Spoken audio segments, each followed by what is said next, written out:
Good afternoon and welcome to City Council's meeting for Tuesday, December the 16th. And if we can start with the roll call, Madam City Clerk. Thank you, Mayor Higgin. Councillor Bieber? Here. Councillor Campbell? Present. Councillor Dodick? Here. Councillor Doria? Present. Councillor Parker? Councillor Wolf? Present. Acting Mayor Crowson? Present. Deputy Mayor Schmidt-Rumpel? Here. And Mayor Higgin. Present. All present, thank you. All right. The City of Lethbridge acknowledges that we're gathered on the lands of the Blackfoot people of the Canadian Plains and pays respect to the Blackfoot people, past, present, and future, while recognizing and respecting their cultural heritage, beliefs, and relationships to the land. The City of Lethbridge offers respect to the Métis and all who have lived on this land and made Lethbridge their home. And to continue on with recognitions, I'll start to my far left. So, Councillor Dodick. I recognize you, sir. Thank you. All right, Councillor Campbell. Thank you, Your Worship. Just on a sadder note, I just wanted to acknowledge the passing of Len Binning, who passed away on the weekend. He is, of course, people will remember him from the guy from the movie mill, a big entrepreneur, also a huge community-oriented fellow and a big family man. So my condolences to Len's family. Also on the weekend, I had the pleasure of hosting the U of L Conservatory Choirs under the direction of the one and only Kathy Matkin-Clapton. It's just so fun to see kids that are 5 years old all the way up to adults who take part in singing just for the joy of singing. These are non-auditioned choirs, and they just get up there and they just enjoy music, and it was fun to watch. Also, for those of you who haven't been yet, make sure you check out US Theatre's latest show, their Christmas show, including the one and only Jeff Carlson, who's back on stage and hasn't lost a step. Thank you. Thank you. Councillor Wolf. Thank you, Mr. Mayor. I had the privilege of attending Operation Christmas Stocking Project last Friday with my daughter to help with their Christmas stocking project at the Buffalo Grace Manor. It was great to spend some time with the residents there, and they had some very, very beautifully stuffed stockings that go out to other residents and other communities. It was really neat to see. I don't want to take too much because I'm sure Deputy Mayor will speak about it, but it was really, really neat to be with the Consul General of Japan and some other honored guests at the Bunka Center for Human Rights Day. It was a great day, and we were well represented there by the Deputy Mayor. Thank you. Deputy Mayor Schmidt-Rumpel. Thank you very much, Mayor Higgin. Certainly, yes, I had opportunity to bring greetings from the city at the Nikki Yuko Human Rights Day event. There were a few of us there. Thank you again to Dr. Art Mickey and Chief Medizadeh for sharing your stories so that we can continue to champion equality and ensure every voice in our community is heard and respected. Congratulations to the YWCA on this year's gala. Over $150,000 was raised through silent and live auctions, all of which go to directly to supporting women in crisis. Also, congratulations to Grace Couturier, the recipient of a STARS Alberta Volunteer Award. Every Tuesday for more than 2 decades, Grace has arrived at LPS ready to serve in her role as a crisis support worker with the LPS Victim and Witness Services Unit. Thank you, Grace, for the work that you do in our city. And I also want to thank the Southern Alberta Ethnic Association for having me host their Holiday Traditions Around the World event on Saturday night. We had a fantastic turnout, and the food, again, the performances were great and the food was amazing. So I always appreciate that event. Finally, I just want to give out to shout out to Cindy and the team at the Chamber for hosting the Grassy Mountain Project Update, a conversation with Northback CEO Mike Young.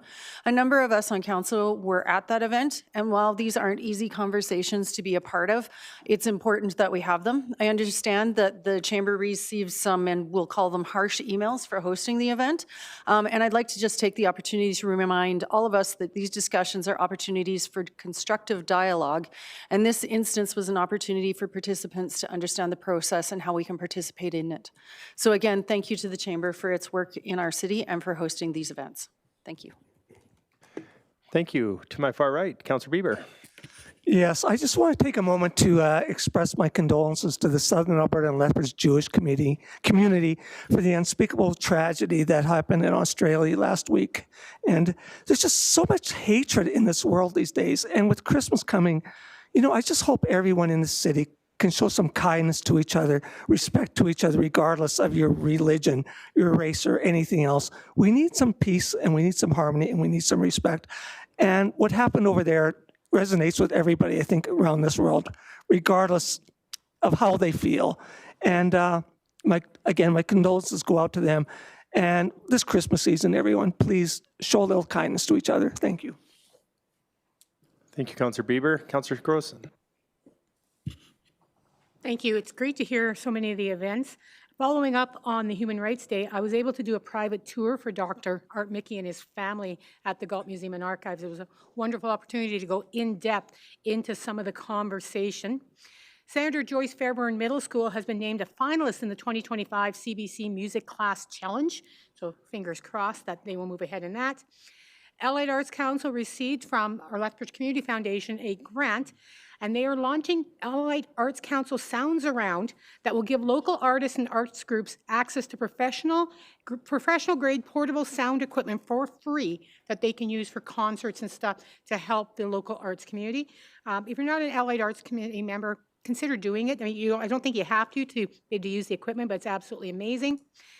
Stuff the Bus, the city's own holiday bus, was out at Save on Foods. Thank you to everybody who donated to that on the weekend. And of course, the holiday train was in town. I represented the city at that, so I was able to ride a train across the high-level bridge. I'm sorry, bucket list checked off.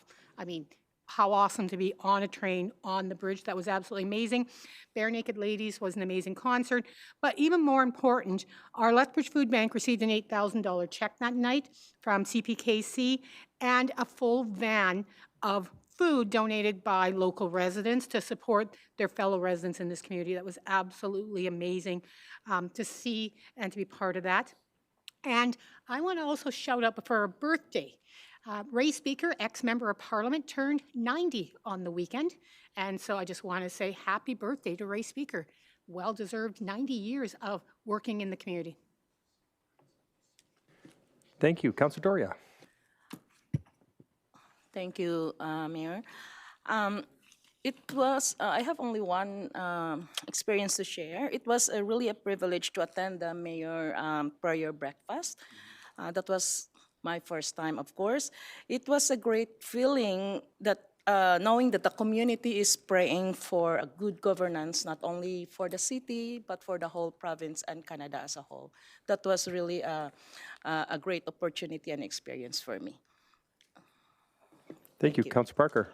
I just want to wish everyone a Merry Christmas, a Happy Hanukkah, Happy Holidays. I know a lot of people are going to be traveling over the next few weeks. I just wish safe travels to not only our council, staff, but more also the community. I just heads up, drive carefully, and have a great Christmas season. Thank you, Councillor Parker. Many things. It's been extremely busy these past few weeks leading up to Christmas. I had the opportunity of participating in a mad check stop.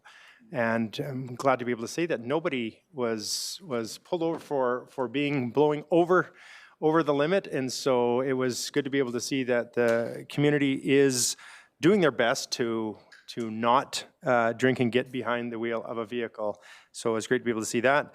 While acting mayor was at watching Bare Naked Ladies, I was the band. All right. I was at the mayor's Christmas concert. That night it was a divide and conquer. All of us had something going on, and it was a very busy evening. And so I was there with the Silver and Gold Band, as well as Fleetwood Bodden School, so conductors Ryan Hazeltine, Mark Ward, and Tia Costello. She was the chorister for, or the conductor for the Fleetwood Bodden School Choir. And Mark, or Councillor Campbell, you were missed. But you replaced well.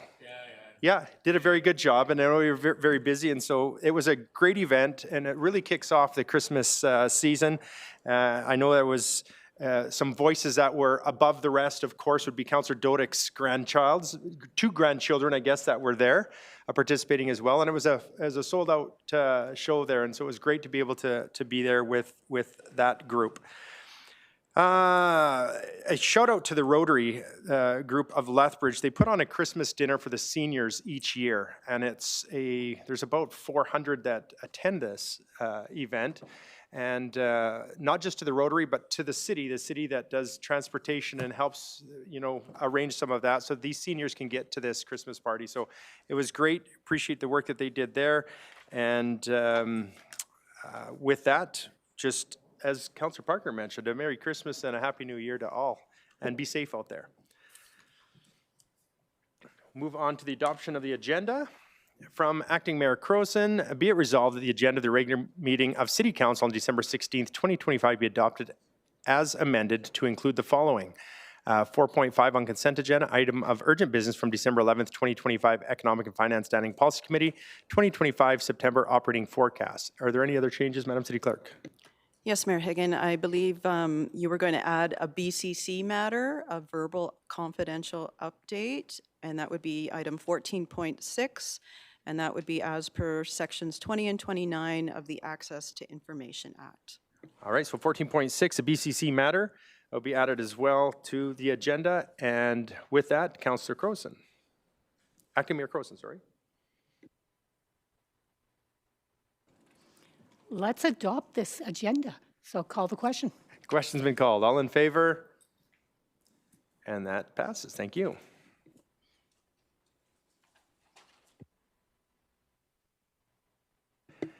Next from Deputy Mayor Schmidt-Rempel, consent agenda. Be it resolved that the minutes of the following meetings of City Council be approved and the Mayor and City Clerk be authorized to sign the same. City Council meeting for 2025-1202. And further be resolved the City Council receive the information, the status of directed resolutions from 2025-1216. And further be resolved that City Council approve the recommendations contained within the following Standing Policy Committee reports. 4.3. Recommendation of Governance Standing Policy Committee, CC23 Parkland and Roadway Special Event and Film. Be it resolved the City Council approve the amended policy CC23 Parkland and Roadway Special Event and Film as provided in Attachment 2 with the following amendments. Number 1, in the purpose statement, strike the words film and replace with filming. And number 2, in the policy statement, add the words to support filming after events. 4.4, recommendation of Governance Standing Policy Committee, CC33, Historic Places. Be resolved the City Council approve the amended policy CC33, Historic Places as provided in Attachment 2. 4.5, proposed urgent business recommendation of Economic and Finance Standing Policy Committee, 2025 September operating forecast. Be it resolved the City Council approve the funding in the amount of $1 million to come from the Real Estate Holding Reserve for the purchase of the property and related maintenance expenses located at 427 Stafford Drive South. 4.6, 14.4, recommendation of Audit Standing Policy Committee, KPMG Audit Planning Report, ATIA Sections 28, 29, 30, 31, and 32. Be it resolved the City Council accept the report as information, and that the closed meeting discussions, documents, and presentations remain confidential as per Section 28, Local Public Body Confidences, 29, advice from officials, 30, information harmful to the economic interests of a public body, 31, testing procedures, tests, and audits, and 32, privileged information of the Access to Information Act, ATIA. Further be resolved, the City Council provide first reading to the following bylaws. 4.7, Bylaw 6509, Land Use Bylaw Amendment for 110 Sunridge Road West, and Bylaw 6511, Downtown Business Improvement Area Tax Bylaw, and Bylaw 6513, Land Use Bylaw Amendment for 915 15th Street South. And further be resolved, the City Council direct administration to hold a public hearing on Tuesday, January 20th, 2026 at 3 p.m. for the following bylaws. Bylaw 6509, Land Use Bylaw Amendment regarding 110 Sunridge Road West, and 6513, Land Use Bylaw Amendment regarding 915 15th Street South. And before I ask if there's any questions, I would like to have one of them pulled, if we could, and that's 4.4, recommendation CC33 Historic Places, as provided in Attachment 2. That we pulled. Any other questions? Okay, Councillor Schmidt-Rempel. Thank you very much. Just a couple corrections. Item 4.5 is coming from Mayor Higa, so we need to add an N on the end of his name. If we could do that, please. And then a correction to 12.2, the chamber event was what now for Canada, as opposed to what not for Canada. What not for Canada? And just one quick second, I just want to make sure that 4.4, the one is the one that I had that jotted down. I just want to make sure that's the one.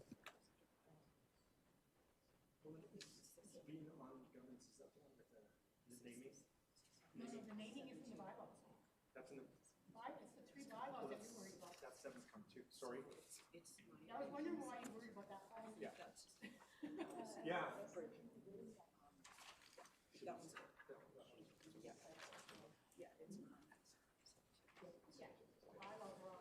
My apologies. The one I was looking at is actually on agenda item 7.2. So my apologies is I will not pull 4.4 unless somebody else wants to pull 4.4. All right. With that, so Deputy Mayor Schmidt-Rempel. If there are no further questions or corrections, I will call for the vote. The question's been called. All in favor? And that is unanimous. Thank you.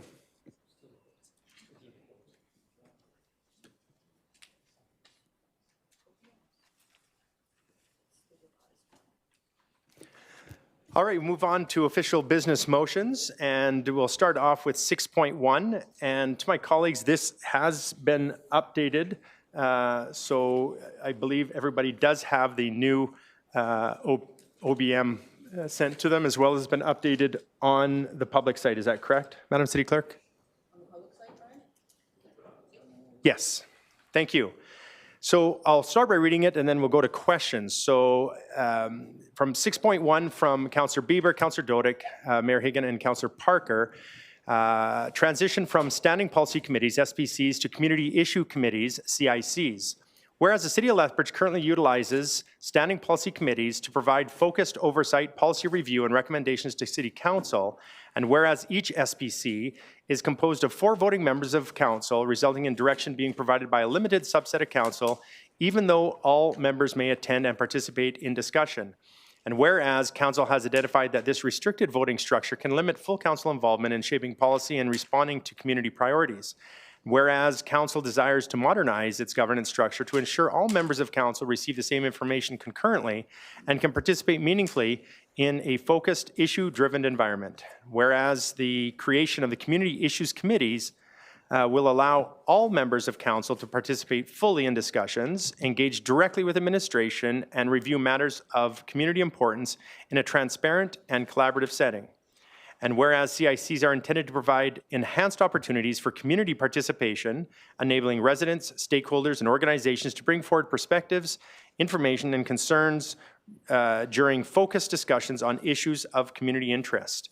Now, therefore, be it resolved that City Council, number 1, amend the procedure bylaw. The City Solicitor is directed to prepare amendments to the procedure bylaw, removing all standing policy committees and replacing them with a single Community Issues Committee in accordance with this resolution. And number 2, amendments to the procedure bylaw. Amendments to the procedure bylaw will ensure the following. A, mandates. The CIC will have a mandate to enable full Council participation, ensure all Council members receive consistent and timely information, create structured opportunities for broad community participation on issues brought forward for discussion. And governance framework. The amending bylaw for the procedure bylaw should ensure and include a framework for CIC operations, including mandates, roles, and scopes of responsibility for CIC, procedures supporting full Council participation and administrative support, meetings procedures, public participation, guidelines, reporting procedures, and transparency standards. Processes for receiving, scheduling, and managing public input during CIC meetings, and that the Agenda Review Committee shall recommend which issues and topics are to be referred to a Community Issues Committee, ensuring matters brought forward are appropriate for full Council, community-engaged discussion. Number 3, administrative updates. Administration is directed to update all official records, schedules, bylaws, and public-facing materials to reflect the dissolution of SPCs and the establishment of a CIC. And further, bring back for consideration by council any further required amendments to council policies or bylaws necessary to implement this structural change. And I'll open it up for questions. And I see there's no questions, so who'd like to open debate? Council, you have a question? Yep. Okay, go ahead, Councillor Schmidt-Rempel. Thank you very much, Mr. Mayor. So certainly I appreciate the focus on providing enhanced opportunities for community participation. And I'm just wondering if one of the movers can help me understand how you see the switch from SPCs to CICs working. So how would these be themed? Would there be a social and safety CIC? Help me understand the vision and what the difference is. How will members of council be more fully able to participate compared to the current structure, and more able to directly engage with administration compared to the current structure? And how is this more transparent and collaborative around matters of community importance compared to what we currently have? All right, Councillor Dodek. I think I can answer that. The current structure is that we have essentially 6 SPCs: Economic Standing Policy Committee, Civic Works SPC, Community Safety SPC, Cultural and Social SPC, Governance SPC, and Audit SPC. The last 5 have 4 members. Economic Standing Policy Committee has all members of council. So the purpose of this effectively is an omnibus CIC, or an omnibus Community Issues Committee, which is a consolidation of all of the former SPCs, being the ones that I mentioned. And in the intention, at least in my mind, is to have them on off Tuesdays. So what would happen is that all of the issues that are brought before those 6 SPCs would be brought, and all the information would be brought to all members of council. So you're not going back and forth and saying, well, let's refer this to the governance, and then governance has a 2-2 vote, then it comes back, and all sorts of things. So what you're doing is simply amalgamating all of the committees into one, which contains all members of council, and sometimes they may be a longer Tuesdays, but everyone will know that a Tuesday is the day that we're going to have these meetings. So nothing is taken away. All that is happening is that you're adding all members of council to all those SPCs in an omnibus Community Issues Committee. Councillor Schmidt-Rempel, does that answer your question? Yep, no, that does. Are there other questions in the queue? Okay. So talking about making Tuesday the day, how is this going to take away any meetings that we currently have? So currently we are lined up for 2026 to have, it's 20, before we got the new motion, it was 27 meetings. But we weren't, in the math I was doing, we were just barely meeting the 27 meetings that all public could engage in. And right now, with removing the other SPCs and moving them into a CIC, we would not be meeting those 27 engagement opportunities for the public. So how would we make up those lost meetings for the public engagement? Because for me, it needs to either meet or exceed the number of meetings for public engagement with the public. Well, I'll let the other movers of this answer they want to add to as well. The reality is that a bylaw has to be prepared before this comes into being. So for the time being, nothing will change. Part of the changes to the procedure bylaw will have to have changes with respect to the calendar. So everything stays as is until the bylaw is passed, if it is passed. And all of the meetings that you're referring to can be subsumed into the omnibus CIC. So anything that has been scheduled for well into the future for the governance will go into the CIC on the Tuesday. And whatever issues come up, the Agenda Review Committee can refer it to the CIC. So it gives you, in my view, more opportunity for the public to be engaged, and they can be engaged on a number of issues because they may want to speak on a couple things that are happening on that CIC. You have a very fixed date, which is it's going to be happening, so the public doesn't have to check the schedule and see, well, what's happening? Oh, it's cultural and social. No, that's not the one I want to go. I want to go governance. They know, and they see the agenda. All in one package, and we all get the same information. We all get to make the same recommendations to council. And that's basically it. Okay, I'll step out for now. Councillor Parker? And thanks for the question. And to add to that, if you look back, we cancel a lot of SPCs because there's nothing even on the agenda. I think, if you look back the last 2 years, I think 12 or 14 meetings have been canceled just for a lack of issues. And so I also like that if it's going to be on Tuesdays, and correct me if I'm wrong to Mr. City Manager, we usually as council or CIC, we usually keep Tuesdays open. If we do have a meeting where we have 6 or 7 issues or topics and all that, we could also start at 9 in the morning. Could we do something like that and go a little longer throughout the day? Can that happen? Yes, I don't see any reason that we couldn't make that work. Perfect, thank you. Councillor Crowson? Thank you, Mayor Higgin. To any of the colleagues who brought this forward, do we still see the consent agenda existing? Because the problem with the past CICs is we had an entire meeting, and then we just had the same meeting over again the next week. So will the CIC still have the consent agenda?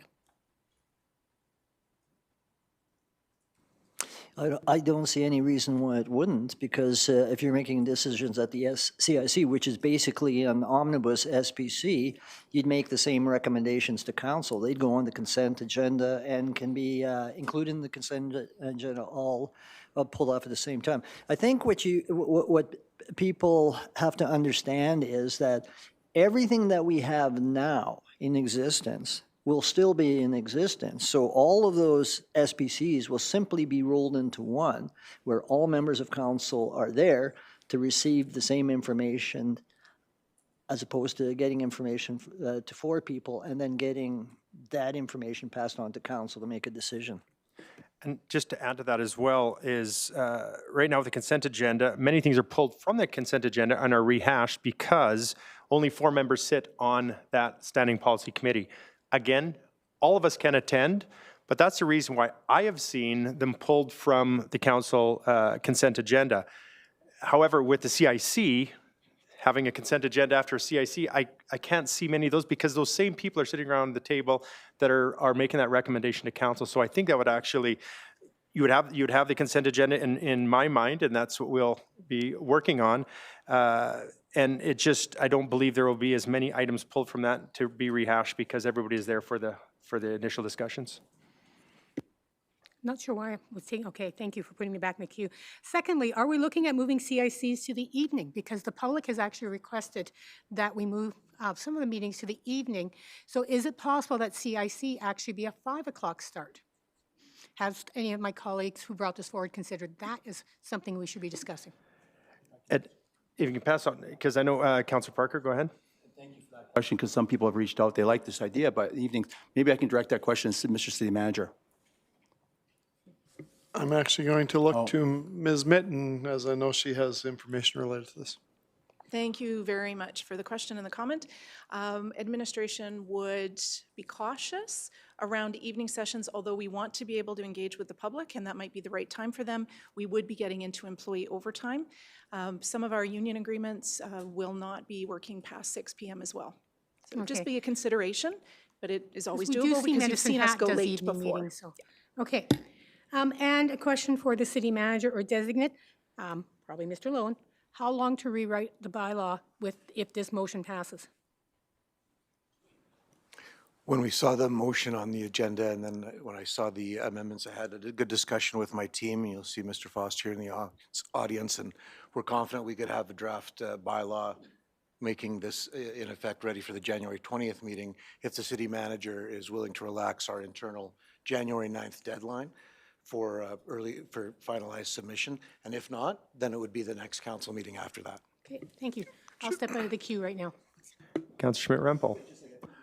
I just want to clarify what that means for Agenda Review Committee. That means you might not have it in time for Agenda Review Committee. It would be coming in hot on the fly just before the meeting, so. Thank you, but still, it would come and all council would have the opportunity to look at those changes. Well, that's what the city solicitor tells me. So, yeah, I'm going to leave him to, right. he says he can do that. Thank you. Councillor Schmidt-Rempel. Thank you very much.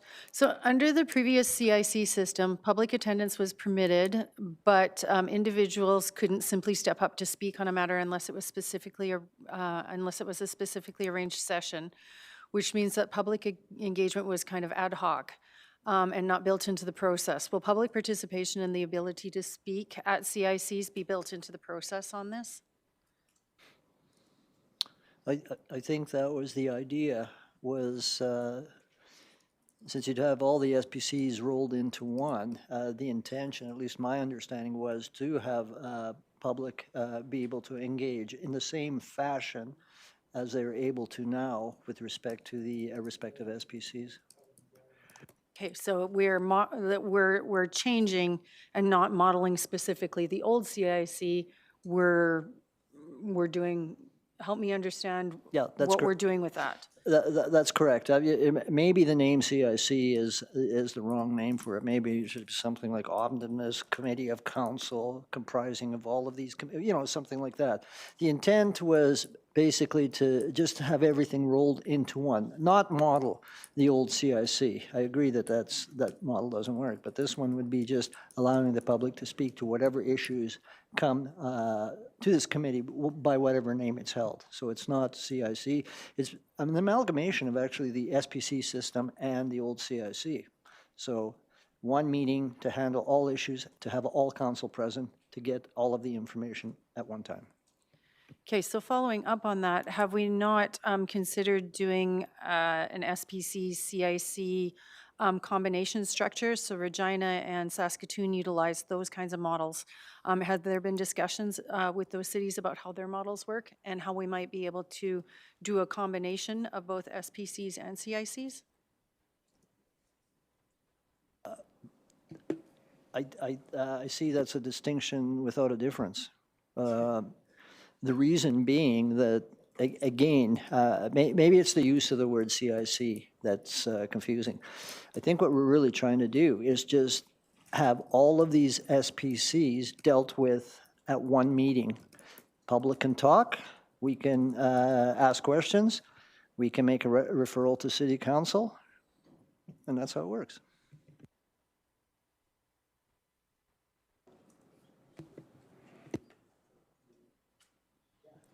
Any further questions? Yeah, actually, if nobody else is in the queue, I do still have a few questions go ahead. for clarification. So would this committee then have any delegated authority?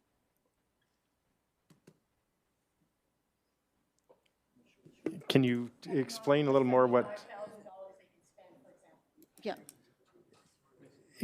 In my opinion, seeing this, when the bylaw is rewritten, it's going to be similar to what the SPCs, so it's going to be rolled into one. So I can't see there being any difference there. Councillor Dore? Yeah, the reality is, the way I see the agenda working is that if there's an economic SPC component to it, it'll be economic SPC. And then if it's a governance component, it'll be marked as governance agenda items and so on. So you'd have potentially 6 different items on the agenda, but each one broken down as to which SPC or former SPC it dealt with.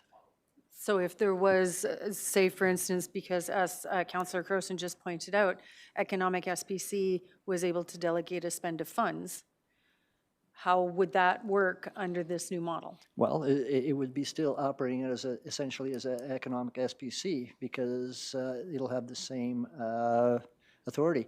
Now remember that there'll be a bylaw prepared, and so all of those questions may be answered in the bylaw. And then if there's certain changes that need to be made, amendments and things like that, that can be proposed and voted on. Okay. Any further questions? Oh, yeah. Okay, go ahead. So another one of the issues with the CIC structure is that there was quick turnaround from committee deliberation to a council decision. So in some instances, that was just a few days. One of the consequences of that was short public notice. Are we going to be able to overcome that issue? So for instance, will there be at least 1 week public notice mirroring the current policy for council's agendas be put in place? And would this also include the public's ability to submit detailed reports and presentation slides? Well, all of the SPC agenda items are going to be going through the Agenda Review Committee. So they'll be the ones to be in a position to set those terms and the dates or whatever depending on what comes in, because you can't speculate right now what's going to be coming in. So on the governance issue might have a different time frame involved, and cultural and social might have something else. But again, I think that's something that's going to be addressed in the bylaw, or if it's not, it can certainly be proposed. What we're trying to get to, again, I don't want to, I am belaboring the point, is that we're keeping everything, just putting it into, as the city manager called it, maybe a committee of the whole, you know.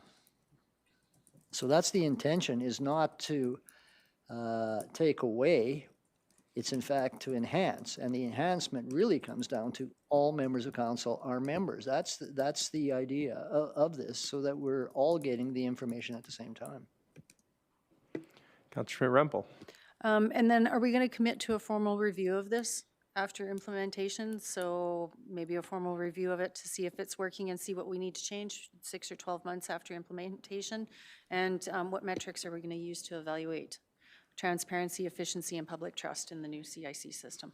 Well, I look forward to seeing the amendment to the bylaw, if that is not included in the bylaw, which contains those provisions, and I suspect that I'll probably be compelled to vote in favor of it. Councillor Rempel. Nope, I'm good, thank you. All right, there's no further questions, and so I'll turn it over to debate. And Councillor Park, did you want to start debate? Sure, thank you, Mr. Mayor, and thank you for the questions. I want to first of all thank the City Clerk's Department, as well as the City Solicitor and his department for helping me craft this, as well as members, the sponsoring members. They brought up some good points and perspectives. I also did reach out to let all members of council know if they had any questions or anything regarding that. They had ample time to bring those questions forward to myself or to any of the movers.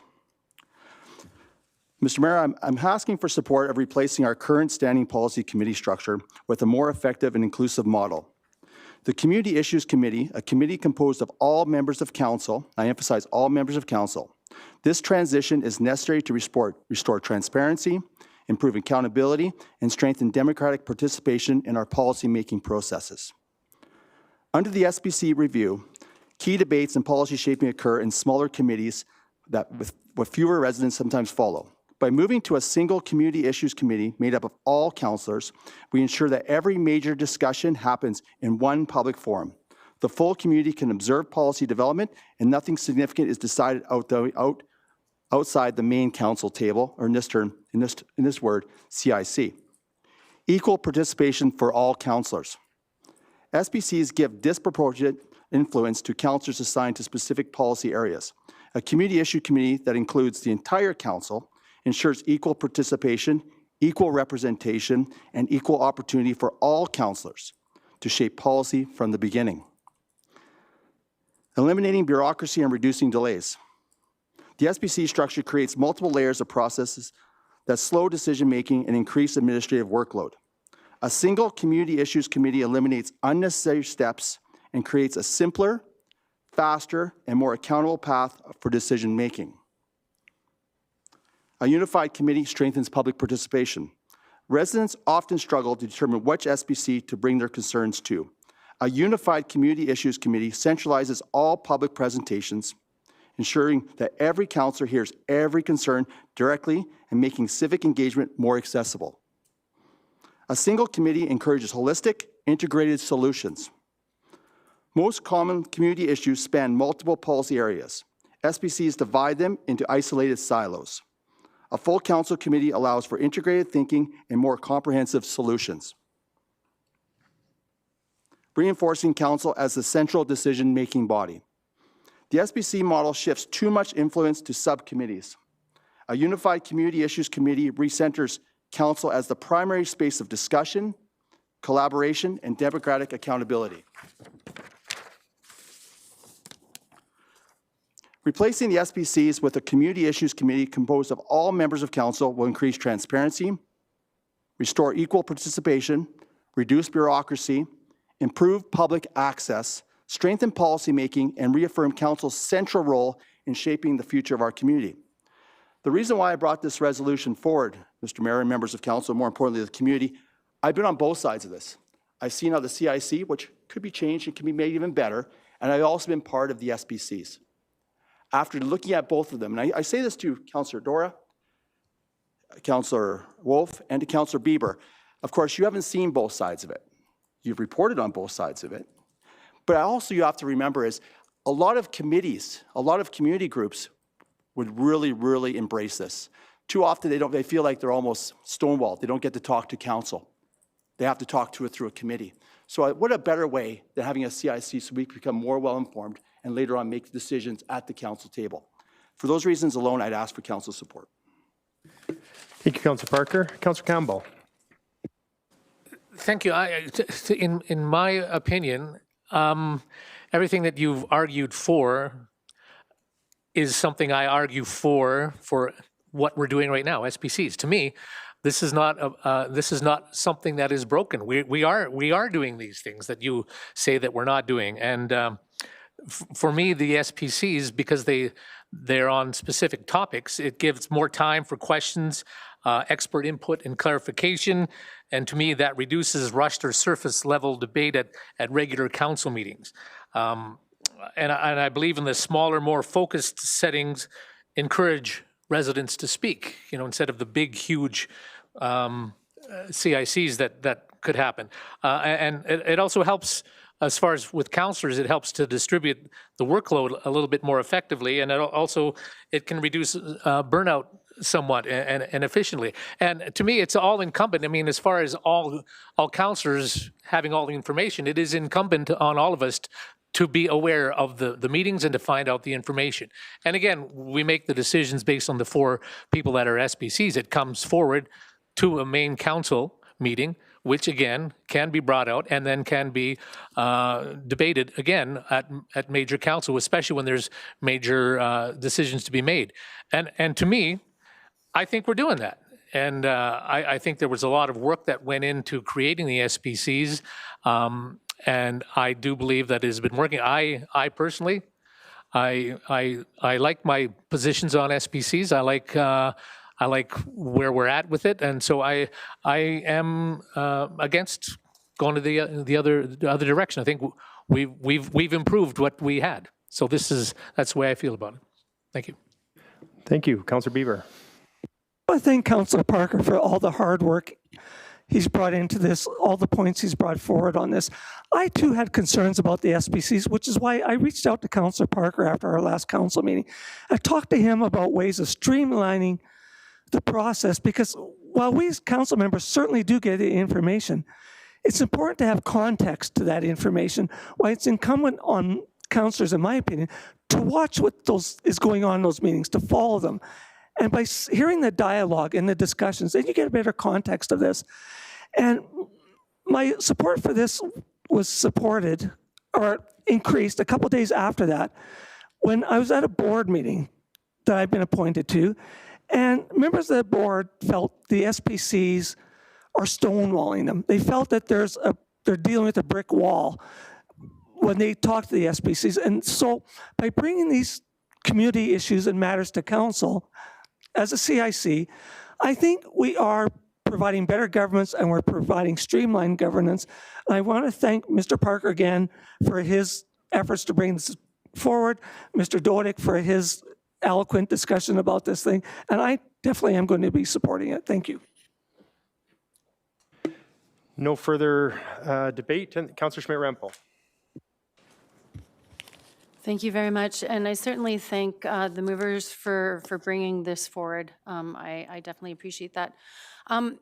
I don't recall a time when and how council identified that this current structure was restrictive voting structure that limits full council involvement. When the opportunity to remove an item from the consent agenda is available at the time of council meetings, and that item can be redebated with a different outcome. For instance, we did see that this past year with the Code of Conduct discussions in January, as well as with LDE reporting in March.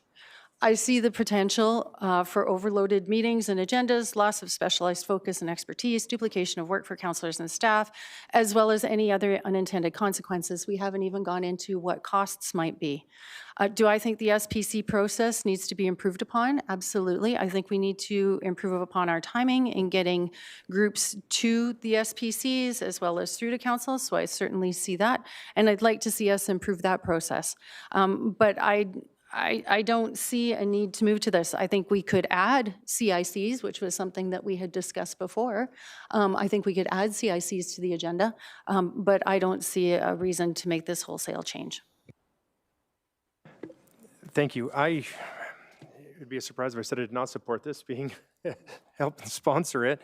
I will definitely support this. A couple of things that really stood out to me and what hasn't been discussed thus far was how often I'll get a call or we'll see in the media that a council made a decision when actually it was a standing policy committee that is doing a recommendation to council. Is that going to change it with the CIC? It's still could be that question. However, when I talk to media there, well, was that a decision of council or is that actually solidified and you're moving forward with that? Or is that, no, it gets recommended to council and council, many times we see, send it back to a committee and then the committee has to wait another 6 weeks to get back onto council. It comes to council and it could be put back again on to committee. And so it's timelines, it seems so much longer to be able to get through processes. And so I support greater transparency. I support all members of council being a part of the committee. So of course I would support this motion. Councillor Dodick. Councillor Crowson. All I really want to say is this is very insider baseball. I don't really care which way we go. There's so many more important issues that this council needs to be working on. We need to be a great deal more strategic and moving on. I'm not sure if I will support this or not, but it's not the biggest issue that I think we have. As long as we can keep something that still makes sure the public can be heard, I would prefer evening meetings. I see that work way more effectively in other communities. I want to make sure we keep the consent agenda. All the things that SPCs brought forward to the table that worked really well, I will be going through that bylaw with a fine-tooth comb to make sure it is there. But quite honestly, I don't think it's going to make any difference to the public one way or the other. This is insider baseball. Let's just get on to more important things. Councillor Dodick. Yeah, I don't see it quite the same way. In the most of my debate was in the answers to the questions that were given, but I think going this route, if this passes, it's will allow for a more efficient use of administrative time. It'll be more efficient use of our time. It'll give the public more opportunities to speak on more issues. The SPCs I've been involved on have been canceled, as has been alluded to many times. At least with the committee as a whole, or wherever when calling this, we will have some items on the agenda, whether it be all of them that encompass the 6 SPCs. Nevertheless, there will be some items, so less likelihood of cancellation. I believe this is a strategic move, and I think the best part of it is that all 9 of us are involved in the decision-making. And if we set on off Tuesdays, then we have a very, the public knows when we're meeting. Council this week, council as a whole, CIC, or whatever the name is, on the following weeks, and the agendas will be one agenda, may have different subheadings depending on what we're dealing with. So I wholeheartedly support this. Thank you. And to close, Councillor Parker. Thank you. Thank you, Mr. Mayor, and thank you for the comments. I think for clarification, when I said I spoke to other members of council, I sent out an email to all members of council. I think I sent there. Well, I'll have to check that out then, but thank you for that. But I think if anyone did have any questions, it was advertised, but I'll have to double check that. Okay, I'll have to double check that. Thank you. There was a comment regarding This is going to add a lot more time, staff-wise and all that. Right now, when we have three Oh, thank you. Quite often when we have these SPCs, I do believe that we ask our administration to show up. They have to book off time. People like Mr. Sanchez, Mr. Matthews, Ms. Kleisner, Ms. Minton. So, and then we have you book off. We have a meeting for a half an hour, and then, or we have council meetings, and you do all this planning behind the scenes. The city clerk's department does an amazing job getting all those SPCs set up just for it to be canceled. Just for it to be canceled. So really, now I think about it, none of us are elected to be full-time, and some members of council, kudos to people like Councillor Croson, who puts a lot of hours in, which I greatly appreciate, and the community does. I know you put a lot of hours in, but I also believe people like Ryan Wolf, Councillor Wolf, has another job. He has to make a living. And when he books off a Thursday or a Wednesday, and he comes here for 1 hour, he goes, 1 hour for this? That's great, but you know what? I booked off. I have to make a living too. But if I know I have consistency on Tuesdays where I can book off the appropriate time to tackle all the issues, it makes a lot more sense, a lot more effective. So for those reasons alone, and I appreciate the comments of my colleagues, even the ones that were in favor of it, I would just ask for your support, and I'd call the question.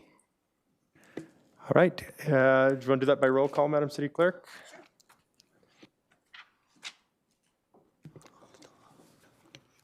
Councillor Campbell. Opposed. Councillor Dodick. In favor. Councillor Doria. In favor. Councillor Parker. In favor. Councillor Wolf. In favor? Acting Mayor Croson. In favor. Deputy Mayor Schmidt-Rempel. Opposed. Mayor Higgin. In favor. And Councillor Bieber. In favor. That passes 7-2. Thank you. Thank you. So, moving on to official business motion, 6.2 from Deputy Mayor Schmidt-Rempel. Whereas the City of Lethbridge has established a municipal police service under the Police Act, which requires creation of a municipal police commission, and whereas effective governance of a municipal police service requires role clarity, consistent training, and informed participation by both council and commission members in order to support accountability, oversight, and public trust, and whereas the City of Lethbridge is committed to strengthening council governance practices, including council training and professional development in support of transparent decision-making and effective oversight, and whereas the Honorable Justin Horrigan's 2025 final report of the 2025 investigation pursuant to Section 31.2 of the Police Act recommends in part a comprehensive training program for new councillors regarding police commissions, including the functions of police commissions and the role of municipal councils with respect to police commissions and police services, and whereas the Municipal Government Act requires that municipalities provide orientation and training for councillors at the beginning of each term, and whereas Alberta Public Safety and Emergency Services provides online e-learning modules for municipal councillors and police commission members at no cost, and these modules are currently being updated to reflect recent amendments to the Police Act and associated regulations, and whereas on December 13th, 2022, Lethbridge City Council passed a motion regarding that council members complete the Police Commission e-learning modules as part of their professional development for the 2021 to 2025 term. Now therefore be resolved, the City Council direct administration to register all council members for the 8 Police Commission e-learning modules as an optional professional development training opportunity for the 2025 to 2029 term, following the release of the updated modules by Public Safety and Emergency Services in 2026. For questions, Councillor Wolf. So just so I understand, we want the city admin to register folks, and then they will optionally complete the course at their discretion? Yes. Okay. So could we just allow people to optionally opt in and optionally complete it at their discretion? And Sure. just avoid admin? Well, no, administration has to register us for these. Okay. Oh, council members cannot register for it? Yeah, you have to do it. I already did it. Yeah. But I didn't. No, it's this is, so we had this in place for previous council. Administration registered all of council to participate in this as an option. It's optional professional development for all members of council. This is just exactly the same motion as last time to register Lethbridge City Council for these Police Commission e-learning modules as part of professional development. If Okay. you want to do it, you can. If you don't, you don't have to. Up to you. I think it's great. I was just curious to know that I didn't realize, I thought before I was able to register, I No. couldn't register without admin registering me? Admin, yeah, and Has to admin, register? yeah. Okay, She Thank you. has That must have And changed. they have the access to do that. okay. All right. Counselor Dodick? Did someone ask the question, what happens if I don't register? If you were registered last time and nothing happened when you didn't complete the modules. Oh, I feel something happened. Okay, thank you. Counselor Doria? We will be registered by the admin, and then it's our, since it is an online, it depends upon our availability when we have to open the module to start the lessons or the session. It's up to you and learning at your own opportunity. So administration would register you, send you the link, you do it as you can do it. Okay, thank you. I see no further questions. To open debate, Counselor Schmidt-Rempel, Deputy Mayor Schmidt-Rempel. No real debate, opening or closing on this. It's just a continuation of exactly what we did last time. I think the motion speaks for itself. I would hope for my colleagues' support on this. And question has been called. All in favor? And that's unanimous. Thank you.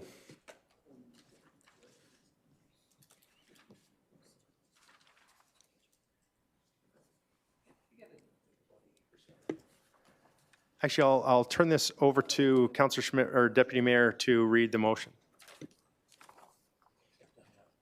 So this is an official business motion from Mayor Higgin, advocacy regarding provincial funding for dialysis patient transportation. Whereas the Lethbridge Regional Hospital is expanding its dialysis unit and will increase its treatment capacity for dialysis patients by 40% in 2026. And whereas this increase in treatment capacity is a tremendous benefit to the Lethbridge community and the Government of Alberta's commitment to patient-first care.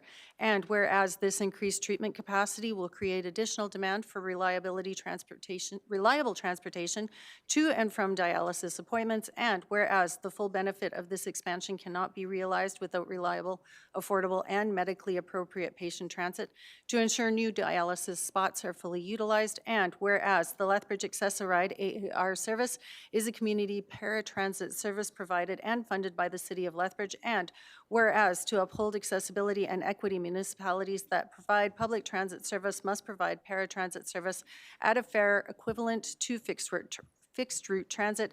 And whereas this constraint on paratransit fares results in greater public subsidization for this service than for fixed route transit service. And whereas the AAR service is operating at full capacity and cannot absorb the increase in dialysis patient transport demand without adversely affecting paratransit service availability for other users with mobility needs. And whereas access to renal dialysis treatments is a life-sustaining medical necessity requiring patients to attend treatment multiple times per week without interruption. And whereas insufficient access to transportation can lead to missed or delayed dialysis appointments, resulting in serious health repercussions, avoidable emergency visits, and preventable hospital admissions, all of which could increase strain on the acute care system. And whereas there is currently no dedicated provincial funding for non-emergency patient transport for dialysis patients in Southern Alberta, and whereas establishing such funding would improve patient safety, reduce emergency department utilization, and help prevent hospital admissions linked to missed dialysis treatments, and therefore be it resolved that the City of Lethbridge that Lethbridge City Council authorized the Mayor to write a letter to the Honourable Matt Jones, Minister of Hospital and Surgical Health Services, requesting provincial funding to help meet this anticipated increase in demand for acute care medical patient transportation. Open that for questions. Councillor Dodick. Yeah, when you say you're asking for funding, is there an amount, or is it just for funding? Well, it's for funding, because as far as the number goes, we're really appreciative that we're expanding our renal dialysis program at the hospital. However, we're stretched thin on transportation there. And with this being a medical procedure that is being done, the comment is that if it's medical and it's emergent, which they say that it is, then you should be taking an ambulance. But thank goodness most will take our regular transit and Access-a-Ride. The problem is Access-a-Ride is kind of bursting at the seams as far as participation, and we are needing additional funding to either expand that or to have a program that would help those that are needing to get to dialysis on a regular basis. I guess where I'm really heading is if a letter crosses my desk and it says, hey, give us some provincial funding to meet this increase, I mean, the first question I would ask is how much are they asking for? Great. So you know, it just sort of, you wonder where these kind of letters end up if they don't have an idea of what you're asking for. You know, I mean, there's a big difference between $100,000, you know, $1 million and $10 million. So is there any idea what we're talking about in terms of funding? I know we've looked through this before, and I don't know if Mr. Sanchez, if last time that we had spoken with this group at the hospital, I think we had said how short we were on, I thought there was a number that we had, and I don't know if Mr. Matthews or Mr. Sanchez or no, that's okay. If there's a number that you had, or because I don't know what that number is. It was just something as I see this program is getting ready to open up, and I'm concerned, so I thought we better bring this forward pretty quickly. So, Mr. Sanchez, I don't know if you have anything. Sorry to put you on the spot there, and as far as a number, but I know we've had these discussions before.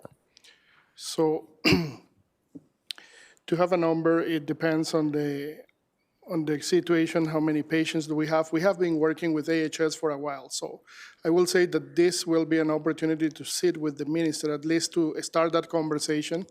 And in the past, we have conversations with AHS where they will pay for some of the shuttle services to do this work. When you look at a one shift for Access-a-Ride, is roughly around $300,000 a year when you do one shift to provide the services. But in terms of capacity, when we have the peak hours, they use 90% of the services. So to put a number or a dollar amount, it depends on what is the need at that time. So it's not an easy task. What I will, again, if we send this letter, is just to start the conversation, to engage them, to define what is that level of service that we're going to provide so we can actually put a number on the table. And maybe it is to ask for a meeting to further discuss then. That may be the opportunity that we're looking at here from Mr. Sanchez. Because it seems to me that if this gets to their attention, they're going to want an idea of what they're talking about. I understand what you're saying. You want to start a conversation about the numbers, but it seems to me, just from my perspective, is that you better have that number in mind or some number up. You know, it might be the high end of the number, just so that if they call and say, oh, by the way, what were you thinking of? So those are just my comments. No, I appreciate that. Thanks so much, Councillor Dodek. Councillor Wolf. Thank you. So maybe for Mr. Sanchez or for you, sir, do we have any precedents in the province where this approach has been taken to go back to the province and they've helped with solutions, whether it's just, you know, hey, we'll reimburse for every ride that's related to this, or we'll just provide funding for an extra shift? Like, do you have precedents that we're going after that we would like to see repeated here, or are we being pioneers? I think this is part of the discussion why we need to bring this forward to the minister so that he can let us know if there's other communities that are currently using that service, or if there's non-medical transport that they're using in other communities. So I think that's part of the discussion. I don't know if that's right. Yeah. Thank you. Councillor Schmidt-Rempel. Thank you very much, and thank you for bringing this forward. Would the intent on this be to expand Access-a-Ride access for all patients? Because we know that there is a shortage for Access-a-Ride service right now as we've returned to regular levels. I know we're just addressing this with dialysis treatments, but would this be to increase those service levels for Access-a-Ride for all patients? That's a great question, and I'll go to a question that I received from a community member that was struggling booking transportation to a particular location that she was going to.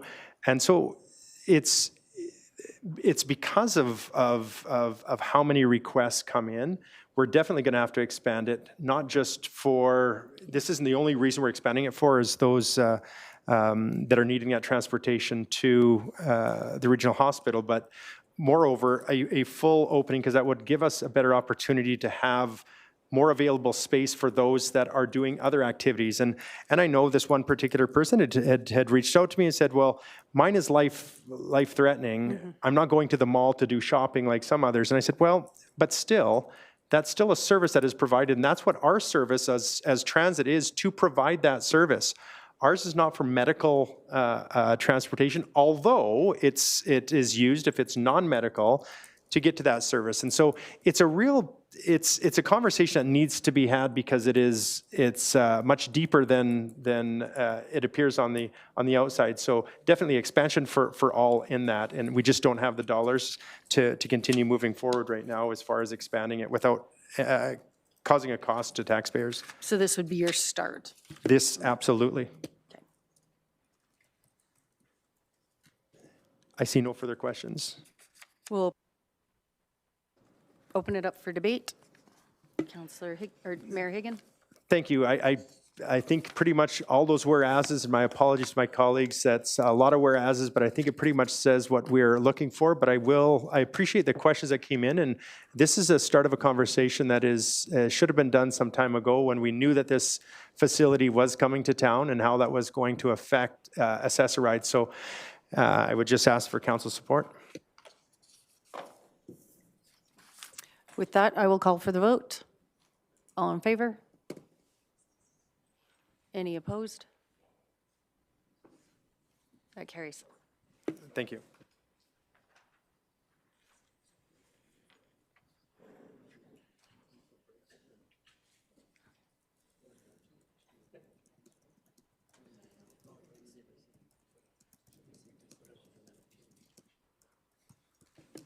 Okay, as I'm looking through some of the bylaws that we have coming up, there may be a lot more discussion on them, and I wanted to know if my colleagues need to have a break, a bio break or something for a few minutes.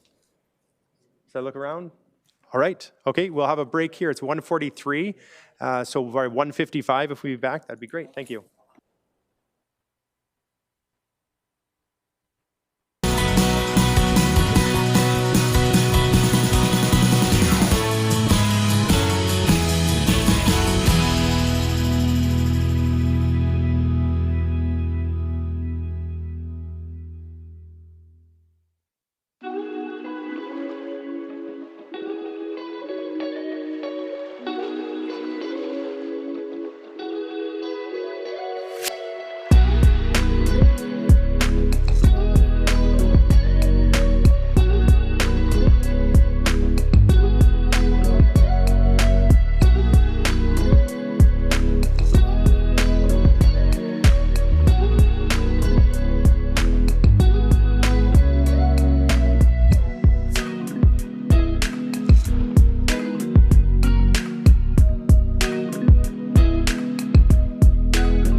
All right, we'll continue on here as we're just a couple minutes beyond the allocated time. So we'll move bylaw 6510 from Councillor Bieber, 2026 incentive for prepayments, penalties, and tax deferral bylaw.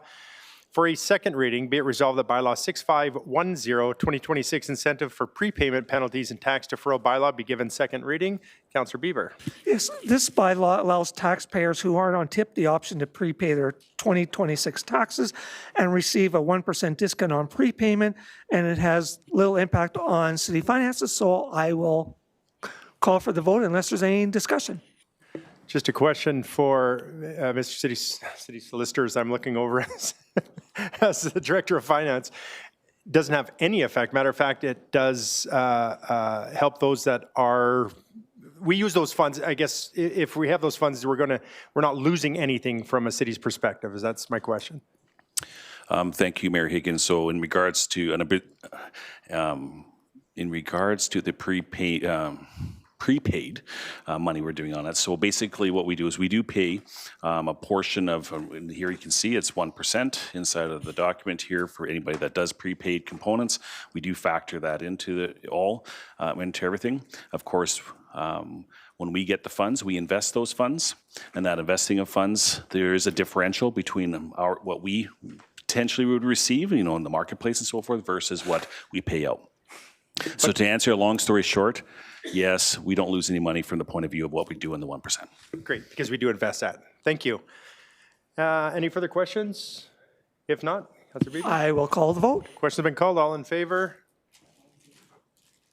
And that is unanimous. And for a third reading, be it resolved that bylaw 6510, 2026 incentive for prepayments, penalties, and tax deferral bylaw be given third reading, and the mayor and city clerk be authorized to sign and seal the same. Councillor Bieber. I will call the vote. Question been called. All in favor? And that too is unanimous. Thank you. And from Councillor Campbell from Assets and Infrastructure Standing Policy Committee, recommendation of Assets and Infrastructure Standing Policy Committee, bylaw 6508, repeal and replacement of bylaw 6049, the municipal naming and addressing bylaw. For a first reading, be it resolved that bylaw 6508, repeal and replacement of bylaw 6049, municipal naming and addressing bylaw be given first reading. And a question I have for Madam City Clerk, there's no discussion on first reading, is that correct? I believe you can discuss. It's not something that you usually do, but I don't think it's in the procedure bylaw. Maybe I'll reach over to Mr. City Solicitor if there's questions on first reading. I know of no legal reason not. The typical practice is not to vote something down on first so that it allows it to be tabled and debated. And with rezoning bylaws in particular, there's some case law to indicate that council should let an application at least go to the public hearing, and that might be what you're thinking of. Okay, so the first one. But this is not a rezoning bylaw. There's no applicant here. All right, because, yeah, if we're looking through the possibility I'm seeing of 3 readings here today, that would not get any public input, is what I'm seeing if it goes to 3 readings. Oh, okay. Councillor Dodick. Yeah, I just have a question regarding the bylaw itself, and in particular, paragraphs 4, 5, and 6. Paragraph 4 says the city manager has the authority to administer the civic addressing system through the creation of a municipal names committee for the city and may, subject to provisions of this bylaw, do all sorts of things. And then the city manager has authority under 5 and 6. But did I miss something? Is there somewhere in there that says there's a requirement for the creation of a municipal names committee, or isn't there? Because the way 4 reads, it seems to suggest that the city manager has the authority to do this through a municipal names committee, but there is nowhere in there that I see that there's a requirement for a municipal names committee, or am I missing something? Who might be able to answer that? Oh, well, that's the legal mind here. Yes, and the Municipal Names Committee is the defined term for what is essentially a working group of city admin. So it's about empowering the city manager to establish working groups, to get the best minds on it to allow the most efficient and effective service. I understand that, but it says the city manager has the authority to do that. It doesn't say must exercise that authority. So there seems to be a gap there to me as to what's happening or not. Is the intention of the bylaw to have the city manager create a municipal names committee to do all this stuff? That is the intention. If that's the intention, in my opinion, that's not what the bylaw actually reads. It just simply says he has the authority to do it. It doesn't say he's required to do it that way. It seems to suggest the city manager on his own can do that. I would agree that the city manager is authorized, and then it's a form of, in a sense, a delegation to the municipal names committee. And along with that is internal admin policy and procedure that gets into details such as. Okay, my question then is he required to create a municipal names committee? I don't think he's necessarily required. Okay, so he can do all of this stuff on his own? If Mr. City Manager chose to.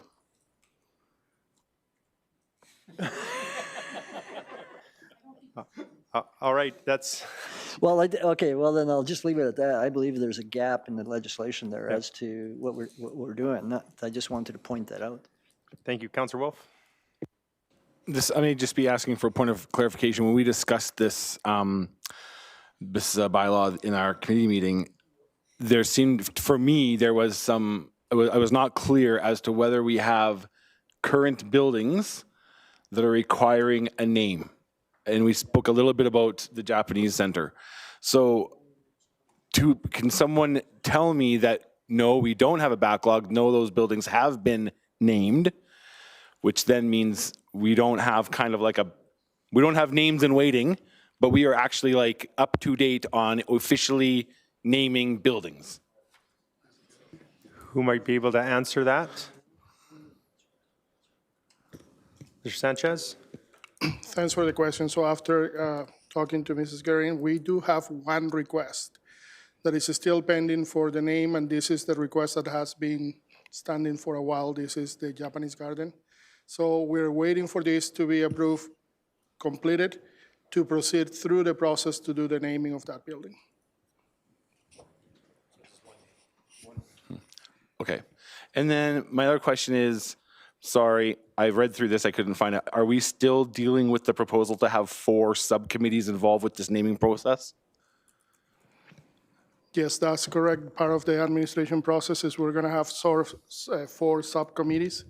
These subcommittees will be for experts on each one of the categories. It doesn't mean that an item will need to go through all 4 committees. It will go only to the committee that relates to the ask that is being done. So it's a way to streamline the process, and Adam can expand a little bit further. And just to add a little bit more to that further, to provide context, when we think of committees here in council, we're likely thinking of formal groups and processes and chairs. These are named committees because they're groups of individuals, but they are working groups. And there's not standing committees. There isn't a schedule of when they're going to sit. It's just basically a Rolodex of names of, oh, here's an issue with a historical impact. Let's get those with that knowledge base into the room to weigh in. And the naming piece can be kind of the marquee issue in this bylaw, but day to day, the work that this bylaw is going to be doing is on the naming of streets and new developments and assigning addresses. That is the day-to-day workhorse responsibility of this bylaw. And there was a bit of a gap in the previous bylaw that it had the authority to name buildings unless it went through a public process. But there was no clarity on what that public process was or when that public process was required. So it's tried to fill in some of those gaps from the previous one, but the day-to-day business is going to be a few handful of developers and planners dealing with new residential and subdivisions. I'm good, thanks. So a question I would have on this is, we get 40, 50 of these a month? No, right? I'm just saying there's probably one every year or a couple a year. My question is, it's not about naming 18th Avenue or 3rd Avenue South or something along that line, from what I understand. This is something that could be out in the community, a request in the community, and the new way would not give council the ability to vote support, not to have that discussion, but to support yes or no on the moving. It would just, the naming, it would just move forward without council have any input if this follows through. Is that correct? For the most part, public buildings don't go through any sort of a special naming process. We have the Stafford Center up on Stafford Drive where we have business units working out of. That's mostly what is meant to be captured from the admin side of the Municipal Names Committee. There is a section that provides power for council to offer commemorative naming. So any ask for a commemorative name could come to council. And that's someone that they want to establish a long-term name. There is a political or community aspect to it, different than, say, what administration is really going to be using it for, which is the day-to-day operation of facilities. Fire Hall 5 could have a... So all they're doing, there's no, for example, a Dodic Drive, they wouldn't be looking at that or anything. This is just strictly regular current buildings or whatever that, like I'm just trying to figure out the difference between, and I went through it and I can't find what the difference of before to now, and does that take away any input from council in the future? So I think the difference in responsibility, there really isn't any. If you don't pass this bylaw today, administration is still going to name new streets and addresses and still has an authority to name buildings. Great. The tricky part under the existing one was it was named individuals and positions in a schedule, whereas those named positions aren't necessarily the ones with the information to make the decision, and it wasn't as conducive to getting the right people in the room to provide the right information to make an informed decision on some of these. And again, those are the issues that are going to be coming from the outlier asks rather than the day-to-day use of this. And there is also some clarity about what sort of the expectation for applications to council for a commemorative name, which was unclear before. All right, so nothing's going to be, okay, Councillor Crowson? Thank you, Mayor Hagan. Either you or Ms. Gehring, how long has this committee been around?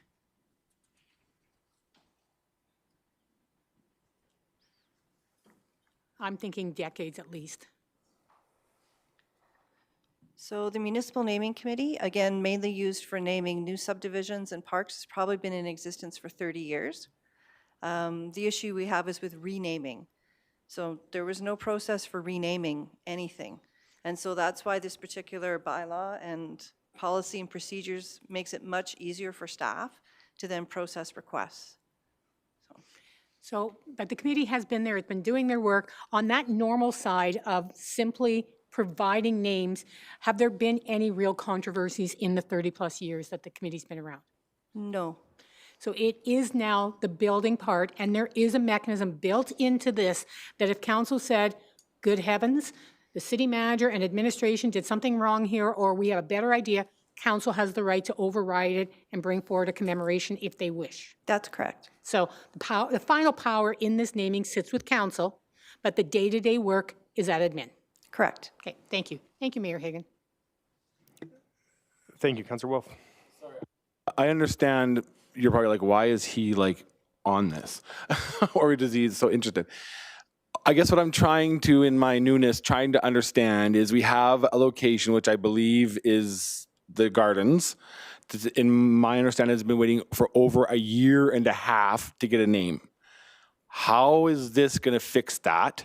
And the next person that comes to ask me for a name, will it take us a year and a half to tell them yes or no? So there's a couple of nuances. There is naming and there's renaming. Okay, so when a building is named, so for instance, Ms. Kleisinger's Community Services Department does a new facility, and they name as part of that CIP project when they're building the facility. That goes extremely smoothly, there's no issues whatsoever. When something is renamed, that was where we didn't really have a policy in place. One of the reasons that it took us as long as it did to come up with the policy and procedures we did is we looked at what other municipalities are doing for all kinds of naming. I'm sure it doesn't surprise council to know that using people's names for things lately has become a bit of a flashpoint. And so we wanted to look at best practices. What is the best way to do this? There is an Indigenous component to all of that. It was very complicated in terms of looking at all the regulations, and that's how we came up with the subcommittees in terms of there's expertise that should be allowed to give us their feedback and their best opinion for each separate sort of incidents that we had. So we did spend a lot of time figuring out what municipalities have done that works well and where they've run into issues, because we didn't want that to happen in these cases. So. Thank you. So your vision going forward, if you were to have up to 4 subcommittees, which I understand would only be used on a committee by committee basis, but now we're thinking what for turnaround time on a new name? So our municipal, so a new name, so that's interesting. Okay, sorry, our renaming. So the meetings can be called fairly quickly. Once council approves the bylaw, then what our city manager and ELT will do is actually look to general managers to find members for these basic subcommittees. They can be called, I mean, usually it's 2 weeks' notice to get a meeting in somebody's calendar, and then depending on which specific category it falls into, some of them may take a little bit longer because of the research that's needed. So for instance, commemorative or Indigenous naming may take a little bit longer than something in terms of just a facility. Thank you. Thank you. All right.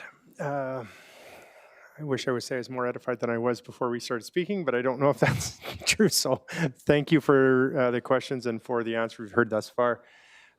So I will read for first reading from Councillor Campbell. Be it resolved, bylaw 6508, repeal and replacement bylaw 6049, municipal naming and addressing bylaw be given first reading.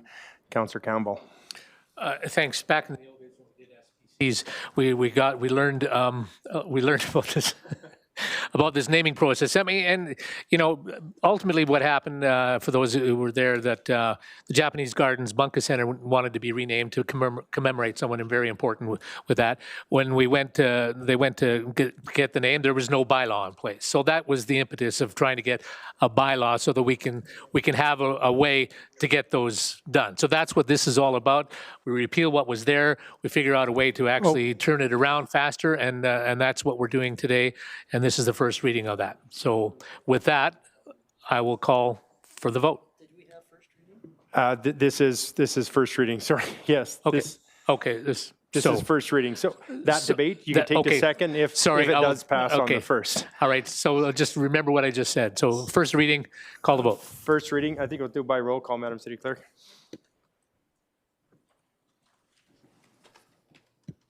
Councillor Dodick. In favor. Councillor Doria. In favor. Councillor Parker. Opposed. Councillor Wolf. Opposed. Acting Mayor Croson. In favor. Deputy Mayor Schmidt-Rempel. In favor. Mayor Higgin. Opposed. Councillor Bieber. Opposed. And Councillor Campbell. In favor. That carries 5-4. So on to, that's for first reading, get on the table. Now for second reading, and where the debate does happen that we had thus far. However, if there's any additional questions on this or you're for debate, Councillor Dodick, or questions? You're on debate. All right. So I think we heard the opening debate. Is that fair to say, Councillor Campbell? I think just this simplifies the naming process. They don't get these a lot. There's not a whole lot of issues about it as we have heard. This is just simplifying the process and with a bylaw in place, and they can create the committees for it. The city manager can intervene or not, and ultimately it can still come to council. But I think this is the simplification of a naming process that we should have. Councillor Dodick. Yeah, I voted in favor of first reading to put it on the table and so that I could vote against it in second reading. All right, Councillor Schmidt-Rempel. The policies and processes are going to be put into place after the bylaw is approved, and I would think that that's where some of the gaps that people are having issues with get filled in, unless we want those specifically in the bylaw. Councillor Wolf? The question's been posed as to whether council would have some kind of final input.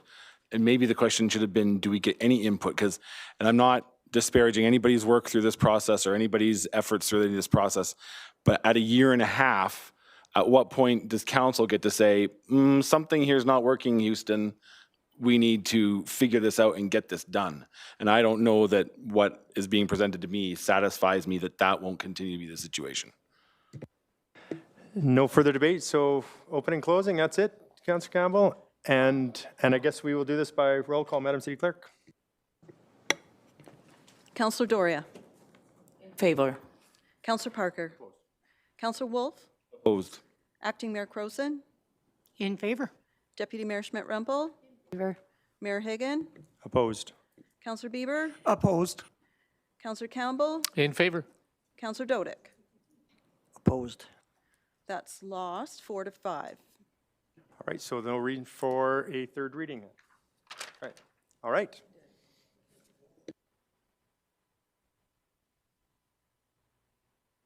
From Acting Mayor Croson, Whoop Up Drive speed reduction.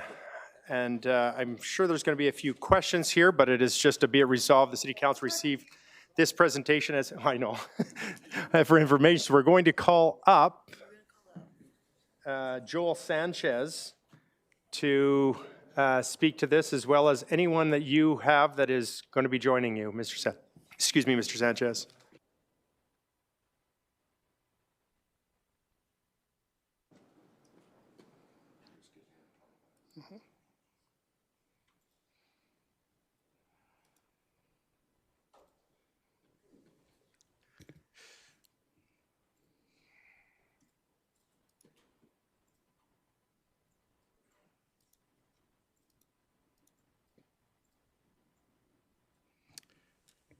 Okay. Thank you for the time to do the presentation today. We have with us online Mr. Ahmed Ali, is the Transportation Engineering Manager, to answer any questions that council might have regarding the Whoop Up Drive speed reduction item. Next slide. So we want to give council a quick overview on the changes that are taking place on Whoop Up Drive. A review of the corridor has been completed over the past few months to ensure that we align current trends and the situation at Whoop Up Drive regarding the speed. And as a result, we're recommending that a 70 kilometers per hour speed limit be implemented on Whoop Up Drive.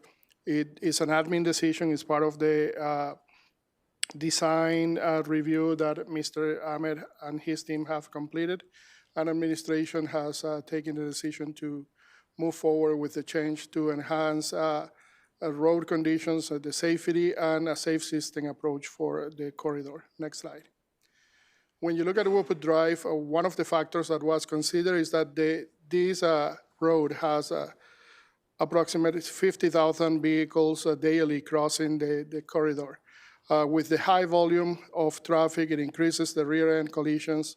There are conflicts on lane changes when the weather is also during the winter time, we have more chances for collisions. So one of the elements that was looked in terms of making the decision. Next slide.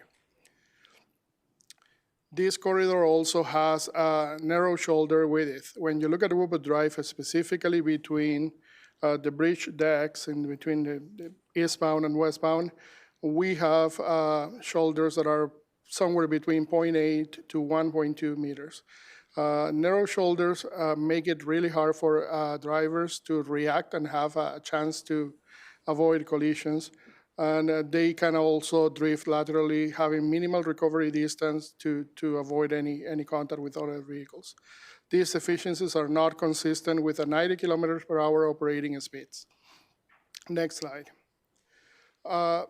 Concrete jersey barriers on both sides. Again, this is especially applicable between the bridge deck. Having concrete barriers in both sides limit the ability of drivers to react and to have another way to avoid a collision. The effective clear zone is essentially zero. There is no forgiveness roadside area for any errant vehicles to recover. Within the shoulder being less than 1.2 meters, disabled vehicles may partially occupy driving lanes, which will create an unsafe conditions for drivers, resulting on rear-end collisions or fatalities. Next slide. Using a safe system rationale, the analysis was completed to see what was the outcome of reducing the speed from 90 to 70 kilometers per hour. By reducing the speed, there is a 40% reduction on the impact energy or the consequence of a collision. Rigid barriers, narrow shoulders, and steep grades can create an unforgiving cross-section for the corridor. At 90 kilometers per hour, common driver errors will result in collisions with high severity crashes. At 90% kilometers per hour, too, barriers and impacts can have a high kinetic energy outcome. Reducing the posted speed to 70 kilometers per hour will also allow us to, as we mentioned before, to reduce the results of the collisions by 40%. Next slide. Another element that was also considered as part of the decision is the steep grades during Woodwood Drive. This is especially more evident during the winter conditions. It takes longer at 90 kilometers per hour to stop. And by reducing the speed, we are trying to minimize the effect of a crash on passengers and drivers across the corridor. Next slide. Safe system rationale. So basically this slide, what it demonstrates is if you travel, the corridor is 2.7 kilometers from end to end, it will take at 90 kilometers per hour, 1 minute and 48 seconds. At 70 kilometers per hour, it will be 2 minutes and 19 seconds. So a total difference of roughly 30 seconds to cross this area. This marginal travel time cost is proportionally small if we compare this to the expected reduction in collision severity and frequency. Next slide. So in summary, based on the review of the geometric constraints, the roadside design, current trends, and even in consultation with all the stakeholders, LPS, the fire department, we are implementing reducing the posted speed to 70 kilometers per hour, and this is in place as we speak today. And with that, I open to any questions, and we also have Mr. Ahmed Ali here to answer them. All right. Councillor Dodek. What? His question's been answered. Well, great job. Councillor Parker. Thank you. Thank you very much, Mr. Sanchez, and to your team for taking an opportunity to take questions and present in public. My first question is, will this presentation be available online so people who do have questions, especially the so-called traffic engineers online and through social media, have an opportunity? Will this be online? That's correct. The presentation is part of the public agenda, so it's online. And we also last week did a media event where we had the opportunity to talk about the decision, the rationale, and that it was being presented to council for information today. So thank you. So first, a kind of a comment, then tied into a question. Is it fair to say, what I'm thinking is I live on the west side. The west side is growing. It's the fastest growing area of the community. And people will say, well, it was 90 and we never had those accidents. Is it fair to say now we have just so much more traffic going to the west side, more vehicles increases the odds, increases the risk, especially at 90 kilometers an hour? Is that correct? That's correct, and that's part of the rationale when I mentioned the 50,000 vehicles per day that we have on the corridor. But we have a lot more than we did 10 or 15 years ago. Absolutely. Okay. Some people have made some, actually, it's funny, Councillor Campbell mocks me. I'm an expert at listening to the experts. And so I always tell people, who am I to question the traffic engineers, the police service, because they know what they're talking about. But some people did make up a good point. I'm going to have to be braking consistently when going down the hill. I'll have to be braking. Whereas if you just kind of let your vehicle glide down the hill, it just naturally gets to 90? But would you constantly be braking, or is that an issue? So that's a good question. My answer will be that depends on the driving habits or how fast are you approaching the corridor. If you're coming at a higher speed, yes, you will need to use your brake constantly in order to maintain that speed. But if you're approaching the Woodwood Drive with a reasonable speed on the off ramps or even coming down from 6th Avenue or the west side, if you approach that at the speed limit of 60, 70 that it is, the brakes will need to be applied, no doubt, but not as much as if you're coming at a high speed. One of the main things that we also consider when we did this work is not different. I'm going to use an analogy that is good. We have explained that to people when they have asked the question. When you're coming on Highway 3, that's the same rationale why the Highway 3, the speed goes from 100 to 80 and then a 70. And it's again based on the rationale of narrow shoulders. And part of the work that Mr. Ali did also was in working, reviewing those standards from the TAC committees, from Alberta Transportation and other groups. Mr. City, thank you, Mr. Manager. Mr. City Manager, is it council's role to set speed limits? In this case, this authority lies with the administration. To make sure people know this. I'm sorry? To your question, in this case, the authority lies with administration on this. Thank you. Some people online, and I'm going by online because it's interesting, and just so you know, things have calmed down a little bit, touch wood. Is it our role, should there have been an ability for community consultation since this is an administrative decision? Is it kind of unlikely or unheard of to have community consultation in regards to something like this? Again, yeah. So unlike what you might hear on other speed limits in this case, because of the factors that, and I'll go back to, let's say the last 50 or 60 years, vehicles that didn't have seat belts, didn't have airbags, and what was acceptable at one time as we gain more information on safety standards and so forth. This is just engineering in fact, and we have our traffic engineer has a PhD in engineering online. That comes to the experts that weigh those factors and make the decision. Thank you, and I appreciate all the answers. And my last question, if I may, to the mayor, is people say, well, this was always in the grand plan. The city was pulling a fast one overnight and they did this. Obviously, you guys did a full analysis. This wasn't brought on by something that you saw during the construction. Was this something that you've been thinking about for quite a while? So I will start and I will leave Mr. Ali to add anything else, but I know the team has been working over the last few years in transportation safety plan. That safety plan includes measures to reduce collisions, to increase safety, and is part of the review that we do. In Woodwood specifically was based on the collisions that we have had, fatalities. We had even had fatalities over the last few years. So again, bringing back the safety top of mind, that's the rationale that we did this. And it's part of the work that we're going to be doing across the city to enhance not only drivers' safety, but also pedestrians' safety. Thank you. Thank you, Mr. Sanchez. And just to confirm, Mr. Sanchez, the City of Lethbridge does not own a company that replaces people's brakes, as I've seen, right? Is that fair to say? That's correct. That is correct. Thank you. Mr. Ali, you're laughing, I know. All right. Sorry, Councillor Crowson. Thank you, Mayor Hagan. Thank you very much for the information. And this is just being provided for information to council as it is an admin decision.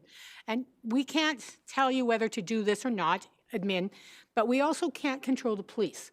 But can you tell me, has this been discussed with the police? Are they on side with it? And again, they're under the police commission, but do you know if they have plans, if it's been reported to you, do they have plans to change their work on this hill? Thank you for the question. Short answer is yes. We have worked with both Lethbridge Police Service and Fire and Emergency Services in implementing the changes. We had engagement with them because one of the main things that we need to do is not only changing the speed limit, but it's also to enforce this, to make sure that people abide by the rules. So we have been meeting with them in terms of doing the planning of the enforcement, and we have next year other plans to in terms of doing some data analysis. After the change was implemented, are we seeing any trend? Are we enforcing how many people have been fined? Or can we increase, which will be the primary goal, the education and outreach for the public, is how we can ensure they know this. But absolutely, LPS is involved, and we are working on the next measures that we could bring back in the future if need be. Okay, thank you. Thank you, Mayor Higgin. Thank you for that. Councillor Parker? Thank you very much. Obviously, when you go down the hill, and I know Councillor Bieber, you live on the west side, I live on the west side, a few of us, I think I don't know exactly. But anyway, when you go down the hill, we all see the little signs, too fast, and the little light goes red. And when I go down the hill, I see a lot of red. Are you guys keeping there's a lot of data. There's a lot of data. Are you guys recording the compliance at this time through those machines? Or is that, can you do that through those machines? Defer that to Mr. Ali online. Yes, we can. You can, and are you? Yeah. Okay. We haven't done that, but we constantly collect the data, yes. Yeah, we have capability of doing that, yeah. My follow-up to that is, and thank you, when it was 90, human nature, you see some people, when it's 90, people go 110. So, and then people go, now it's probably, if it's 70, people are going to be going 90. So in regards to, obviously we can't put photo radar there based on provincial legislation. Am I correct on that? You can't put any photo radar there? Unless you get an exception from the province based on safety or accidents, amount of accidents on a road, you cannot. Because the question that'll be asked for the community is, if you're going to do this, are you going to enforce? And that follows up on Councillor Crowson saying, have you spoke to the police? And I will let them be. We're not in the position of telling what the police to do. That's a separate body under the Police Act. So those are just these are some of the questions that I've gotten personally. Questions, I'm not going to ask every question I see online, otherwise just whatever. But did you want to add to that, Mr. Sanchez? Just to add, that's why I say we're going to meet after a few months in order to do an analysis of that data. We know we have those sensors. They measure how many people or what is the average speed vehicles that are going through the corridor. Then working with LPS, there might be a chance, depending if, based on the information that we have right now, we could apply to the province to have an exception based on the number of accidents that we have. But that's the work that is not our decision. At the end of the day, will be LPS working with the city in order to provide them with all the details and the information. And just for the record, I don't endorse or support. I'm just asking the question regarding the photo radar. Thank you. Thank you. Councillor Bieber. Yeah, I'm just wondering if there's going to be any analysis or if there's any concern about West Side drivers going to Highway 3 and increasing the amount of traffic on that route across the river instead of using Whoop-Up Drive and the slower speed limit. Yeah. We can get the data. So we have the data from the province, and we can definitely compare it after a few months. The province collects data continuously, 24 hours. So, and we do also collect the data on Whoop-Up Drive, and we can compare and see if there is any behavioral change, route change of the people. Thank you, Mr. Ali. Just to follow up on Councillor Parker's question, there is, you can change the speed limit, but of course, I'm hearing that, I'm going the speed limit and people are flying by me. So of course, that in itself is dangerous. So to further question it, again, not being someone that is in support of photo radar, and I'm sure that's be the soundbite that we'll get for tonight. However, that is something that you said is being looked at doing just to be able to keep those travelers safe. Is that right? Did I hear that right? That's correct. Right now, we're doing manual enforcement with LPS, but we're also exploring the possibility to approach the province and request for an exception if we see that the speed is still way over the posted speed limit. And right now, you're able to see from the signage and with accidents and stuff, that is part of your case when you're going to ask for this exception. Is that right? That's correct. Thank you. Councillor Campbell? Thank you, Mr. Mayor. And, this probably isn't a question for what we're talking about here, but we are talking about the safety and going across the bridge. And one of the things that terrifies me is going west at about 5 o'clock or 4 o'clock, and the glare of the sun that we get. Now, I'm just saying, is there such a thing as figuring out what to do about that? And I mean, has anybody ever figured something out other than getting a sun visor for your car? I know it is frightening for like about 10 seconds when you're crossing into that. I mean, and of course you want, the speed limit to be, at 70 kilometers at that point, and it probably drops down to 50 at some points. I don't know. It's probably an impossible question to answer, but I just pose it there for a moment for reflection. I think it's mostly, again, it's education and outreach in that case. Reducing the speed will help, but it's mostly driving habits and being prepared for the road conditions. No different than when it's snowing.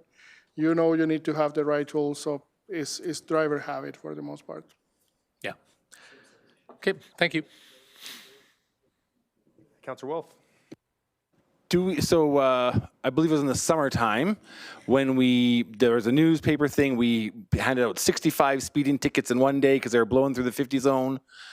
Do we have stats on how long of a speeding honeymoon that got us? Like where people really, really were like, oh, geez, I'm not going to speed because I'm going to get a ticket. And how long it took them to be like, whatever, I'm going to speed. Like, it sounds like we have some measurements. Do we know that? What that bought us? How many days of safe driving did those 50 tickets buy us? We have the data, but we haven't done, and that's the work we're doing with LPS to see what is the consequence or the outcome of enforcing more or less, and how we can actually change the driver behavior to be more on the safe side.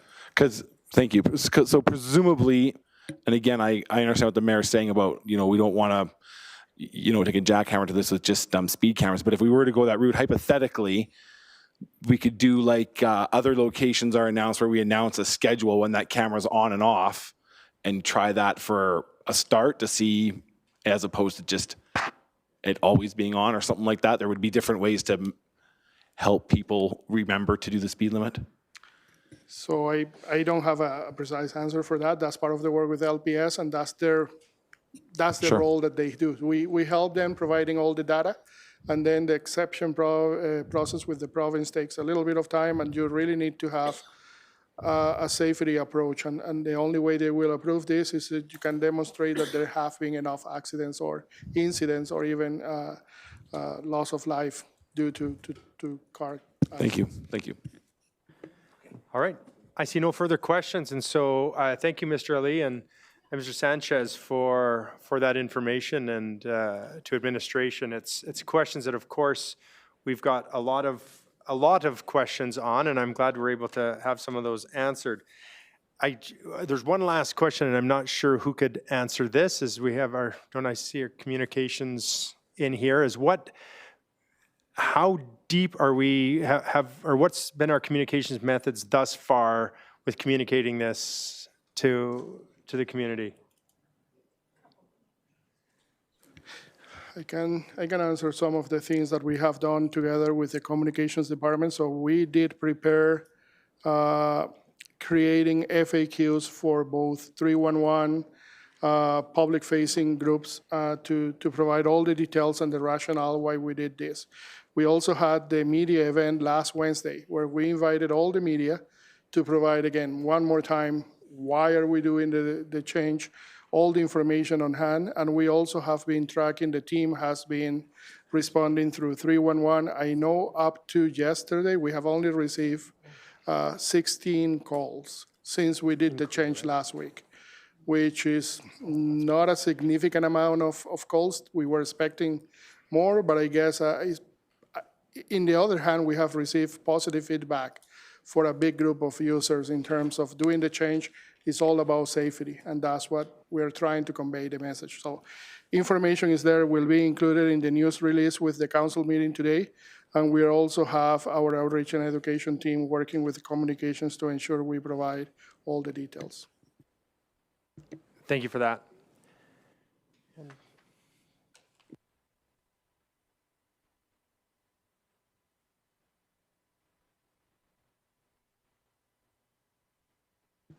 Oh, here we are.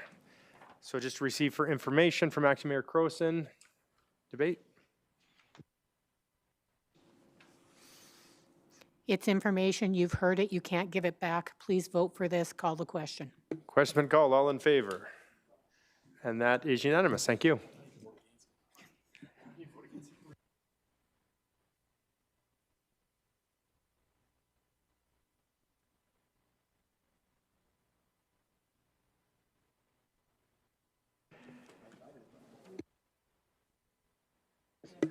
All right, we have a submission here, and it's a resolution that was brought forward from Councillor Parker regarding employee staffing statistics. And be it resolved, the City Council received this report for information. Is there any questions on that has come forward? If not, Councillor Parker, to open debate. Thank you, Mr. Mayor, and thank you, Ms. Minton and your team for doing this. Thanks for working with me on this as well over the last month or so. It's very easy to read, very easy to understand. You said this is online on the dashboards. Am I correct as well? So people can check that out through the City of Lethbridge website? Thank you for the question, Councillor Parker. It will be attached to this agenda, so it'll be part of the minutes. Very good. Otherwise, it looks great. I appreciate this. So in 6 months, that being June 16th, whatever like that, we'll be seeing another column, I'm guessing, added to the right. Perfect. Thank you very much. And with that, I'll take it as your question been called. All in favor? And that is unanimous. Thank you.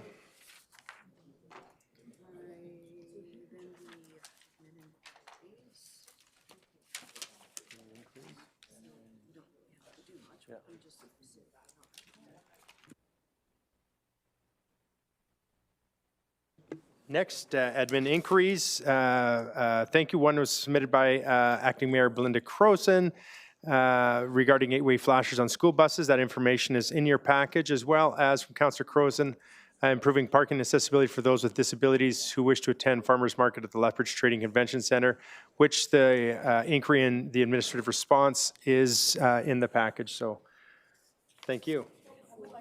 Oh, go ahead, Councillor Crowson. Thank you both.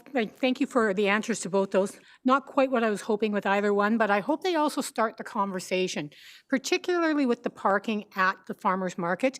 You were able to show a map that there's a lot of parking, but this one that people have just kind of chosen as, we should make this disability is the closest. And it is funny because whenever we see a new division or subdivision, you start seeing the pathways that people like to use that, we might make a beautiful pathway and then they all cut across. And sometimes the public shows us an answer and maybe we should listen to it. And I know this is, again, in admin's purview, and it's between admin and the Trade and Convention Center. But there is perhaps an opportunity here with that parking pad that was never meant to really be a parking pad, but is really close if somebody has a disability. So thank you for the answer. And I just wanted to put it out there as maybe there's a possibility there, but I'm not going to say go for it or not. Thank you. Thank you. And for council updates, any council updates?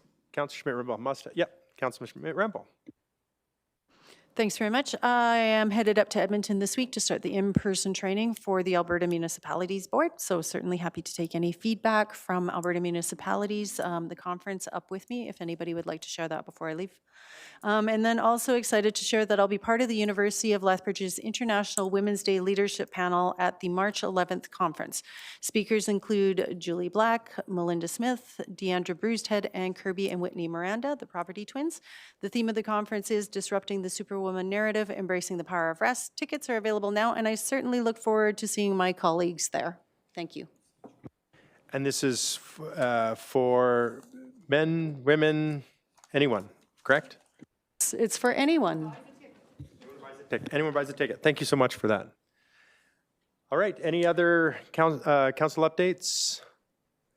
Seeing none, I have a motion from Councillor Doria to enter a closed session. Be it resolved that we now enter a closed session at 2:48 p.m. to discuss confidential matters with respect to 14.1 to 14.5 as per sections 20, harmful to personal privacy, 22, confidential evaluations, 26, harmful to intergovernmental relations, 28, local public body confidences, 29, advice from officials, 30, information harmful to the economic interests of a public body, 31, testing procedures, tests and audits, and 32, privileged information of the access to Information Act. Councillor Doria.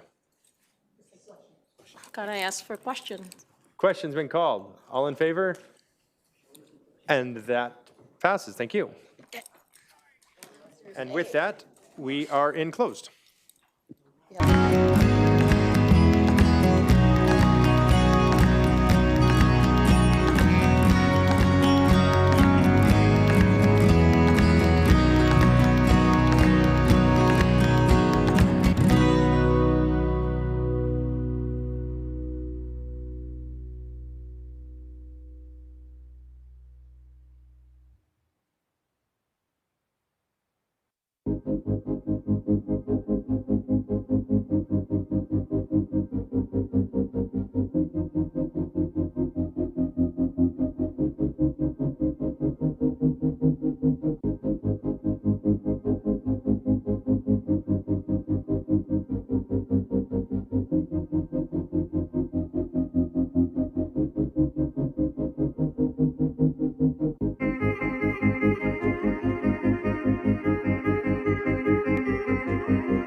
All right, have a motion from Deputy Mayor Schmidt-Rempel, closed motion for intermunicipal matter.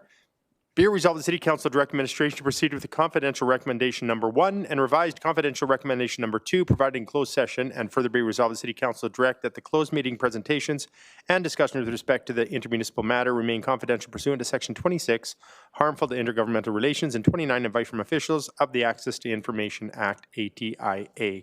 Deputy Mayor. I'll call for the vote. Question been called. All in favor? And that passes. From Deputy Mayor Schmidt-Rempel, 14.2, be it resolved that City Council authorize the mayor to send return correspondence to the party discussed in closed session, and further be resolved the City Council directed the closed meeting presentations and discussions with respect to the intergovernmental relations matter can remain confidential pursuant to Section 26, harmful intergovernmental relations, and 29, advice from officials of the Access to Information Act, ATIA. Deputy Mayor. I will call for the vote. Question been called. All in favor? And that is unanimous. And from Councillor Doria, closed motion, public member appointments to the 2026 boards, commissions, and committees. Up on the screen as well in your package. I don't think you need me to read all of those. And so I'll turn that motion over to Councillor Doria. I just want to thank this people who volunteer, and this is really good for their community service. And at this point, I will call for a vote. Question been called. All in favor? And that too is unanimous. And moving on to City Manager Quarterly Check-In. Moved by the Mayor, be it resolved the City Council directed the confidential discussion with respect to the City Manager Quarterly Check-In remain confidential pursuant to Section 28, Local Public Body Confidences, and 29, advice from officials of the Access to Information Act. The question been called. All in favor? And with that, this is the remove. And one is 14.6, Boards, Commissions, Committees, Verbal Matter. Be it resolved the City Council postpone this item to the January 20th, 2026 closed meeting of City Council. All in favor? Oh, I've got it myself. Oh, you got me written on here. So. Yeah. All in favor, sorry. And with that, we are adjourned. Merry Christmas, everyone.